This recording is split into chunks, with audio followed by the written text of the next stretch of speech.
What's up, Team Arlene TV Vlog, sa aking mga new followers. Maraming salamat po sa inyong pagbabahagi ng aking content. So, ito po ang aking i-share ngayon ay nakakatuwa naman talaga naman po. Oo, talaga nga lahat pinakukonvenience sa pinai-easy lahat dito sa Hong Kong. Kung saan makikita po ninyo isang vending machine. Yup, vending machine kung saan may fresh fruits. Ayan.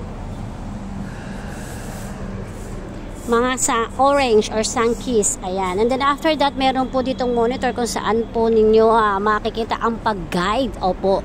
So, ito pa ang pinaka-climax dyan, mga lollipops. Ayan. Makikita nyo, meron siyang cup. So, once po na nag-tap po kayo, since octopus po mostly, ang gamit ito gaya ng aking sinabi, pwede po kayo ng Alipay kung meron po silang mga apps by the phone. Opo, WeChat or something, anything. O, bawal i-shoutout ba yun? Ganun. So, ito po, meron po diyang octopus, payout first, and then after that, lalabas po yung si orange at si cup, then automatic na po siyang, tcharan! Ayan. So, lalabas na po siya with juice na siya. So, ayan mga lollipops, talaga naman nakaka-amaze po siya. Ayan. Then, after that, dito po ay ang straw.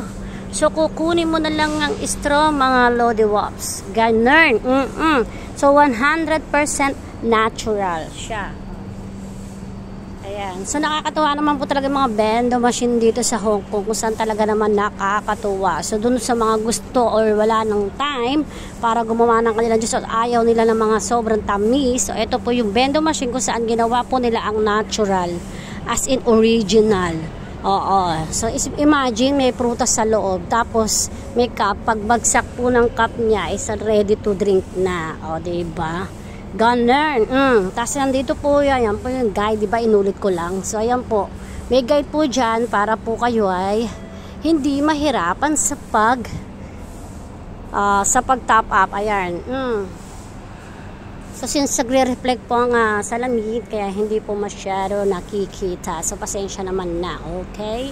So, na-share ko lang na may nakatulong at lalo dun sa mga bagong papunta pa lang dito sa Hong Kong. At maraming salamat, shoutout dun sa mga followers at dun sa silent viewers and unfollowers. Kahit nag-unfollow kayo sa akin, maraming salamat po. Di po ako nagsasabang pasalamat sa inyo dahil nabigyan nyo pa rin ako ng pagkakataon at konting oras sa aking tahanan.